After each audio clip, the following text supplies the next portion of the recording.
La operación contra Zaffaroni.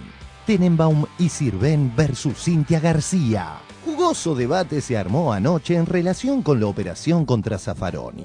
Creemos que esto es una campaña de prestigio, que orquestada en principio por la editorial Perfil, a través de su diario Libre sobre todo, que después siguieron los diarios Clarín y La Nación. Lo que yo me pregunto es si estos mismos hechos, ¿no? Los 5 departamentos, que el administrador vive en la misma casa del dueño de esos departamentos que se usan para prostitución, eran de Mauricio Macri, ¿no? Exactamente, los mismos hechos. Yo quisiera saber si hubiera habido una solicitada, si hubiera habido una campaña, ¿qué hubiese pasado? Lo que pasa, Pablo, es que si entramos en el término de las hipótesis, yo te podría preguntar qué pasaría si vos tuvieras esos departamentos. O sea, si entramos en el terreno de las hipótesis, el sí hubiera, pero resulta que no fue. Fue a Eugenio Raúl Zaffaroni, juez de la Corte Suprema. Entonces me parece que lo que debería responder son los argumentos de la solicitada y el rol de periodismo en la solicitada. Esto es noticia acá y en la China. Sí, pero no estamos hablando de esa noticia, estamos hablando de cómo fue tratada esa noticia. ¿Cuál es el hecho? ¿Vos sabés cuál es el hecho? ¿Lo sabés? El hecho, según lo que dice Zaffaroni, no tengo por qué no creerle, bueno, ¿cuál es que el efectivamente hecho? Había 5 departamentos que estaban alquilados, él no lo sabía, y que lo tenía un administrador, parece que el administrador tampoco lo sabía, que era el inmobiliario. Ya empezaste con un parece, con lo cual ya estamos desvirtuando lo que es un hecho. Ya hay un parece en el medio que no perfectamente... No está toda la investigación perfecto, hecha. Entonces no estás hablando del hecho, estás hablando de pareceres. Es lo que dice el juez Zaffaroni, que me parece que se defendió mucho, se victimizó, cuando tenía que dar explicaciones. Perfecto, pero es lo que dice después de que el diario dijera el puticlub del juez. A ver si nos queda claro. Libre, dice, el puticlub de juez por dentro. Eso es una imputación, eso no es un hecho.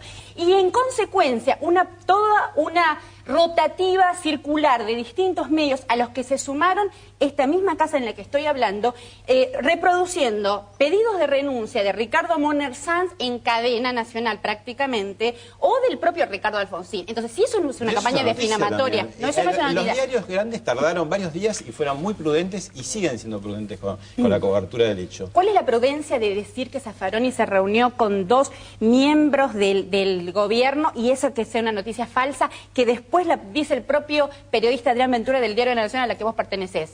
¿Dónde está la veracidad de eso? O sea, si no queremos ver que es una campaña difamatoria, no lo veamos. Pero esto está claro. Sorpresivamente, Pablo, que trabaja en La Nación, nada dijo sobre las mentiras que en el diario publicó Adrián Ventura, que luego debió desmentir Morales Solá. La Nación, por Adrián Ventura. Según pudo saber La Nación ayer, Zaffaroni se reunió con el secretario legal y técnico Carlos Zanini. También se habría entrevistado con el ministro de Justicia, Julio Alac. Terrible, terrible. No me he reunido con nadie. Esa reunión no ha existido. No le quedó otra a La Nación, a través de la columna de Morales Solá, de admitir que habían mentido en una nota que sacaron la semana pasada. La Nación, por Joaquín Morales Solá. Debe subrayarse que Zaffaroni no mantuvo reuniones con funcionarios nacionales en los días recientes. Esa es la forma de desmentir la operación que habían empezado la semana pasada. Antes de volver al debate de anoche, en estos tiempos de Corte Suprema Independiente, bien vale recordar la época de Menem Duhalde y la Corte Adicta. Aquella corte adicta, aquella mayoría automática y cuántos otros términos para una corte suprema que daba vergüenza. ¿Cierto que extorsionaron al gobierno con un falso? ¿Cómo? Sí, esto es una de las cosas, esta es una de las cosas que tengo que extorsionar, La Corte Suprema de Justicia que daba vergüenza. Zaffaroni fue un poco la cabeza de una renovación que fue muy bienvenida. Obviamente fuimos la corte que ingresó al poder con Menem, pero de ahí a que nosotros tengamos algo que ver con el tema de Menem. No es nuestro deseo contar con una corte adicta.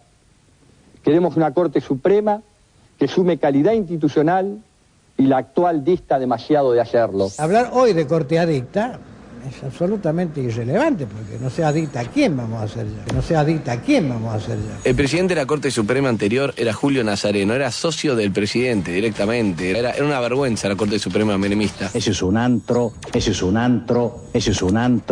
mejor dicho, es un un ámbito muy distinto al de la prensa y muy distinto al del Senado. Es un ámbito gobernado por la majestad, que significa el nombre de la justicia. Entonces el Juaco torpemente reconocía la dependencia entre poderes, permitiéndole a Menem quedar como un gran republicano. ¿Por qué no le pide públicamente a la Corte que no se pronuncie sobre esa cláusula, que permita... Joaquín, entonces usted, discúlpeme, no conoce nada de derecho.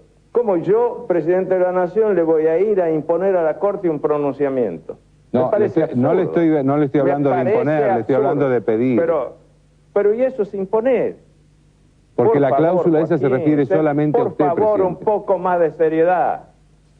Si yo hubiera sabido esto, no me presto a este programa. ¿Cómo le piden al presidente que le pida a la Corte un pronunciamiento? Sí, ¿A que dónde le pida, está la independencia no que le imponga. ¿A dónde está la independencia de los poderes? Como decíamos, tremenda patinada del barbado comunicador. Volvamos al presente. ¿Cómo se mide la dimensión en la cual deja de ser el periodismo actuando con su sector amarillo, su sector sensibilista, sus equivocaciones, sus malas fuentes, sus intereses también y qué sé yo, en medio de una noticia que es importante, y dónde empieza la campaña? ¿En qué momento uno toma una regla y dice a partir de acá es campaña? Y básicamente no imputándole delitos a una persona inocente, básicamente. Y la imputación fue en la tapa del puticlub. No, pero para empezar, o sea, Primero no es un delito, porque si no hay trata de personas... Si decís el puticlub, sí, un prostíbulo es un delito. Regentear la prostitución es un delito. Reconoció que estaban esos departamentos ocupados por gente que ejercía la prostitución. Pero es absolutamente diferente. Una cosa es la desnaturalización de un contrato civil, donde Zaffaroni no sabía... ¿Pero cobras 4 o 5 veces más? No, no cobras... Eso también es una información falsa. No. Otra información falsa, ¿ves? O sea, es una sucesión de cosas. Se decía que cada alquiler era un contrato de 5.000 pesos y cada contrato de alquiler era de 1.500 pesos. ¿Vos crees que hay alguien detrás de la campaña o es solamente Editorial Perfil más los medios? ¿Hay alguien detrás? No sé. Evidentemente hay alguien detrás.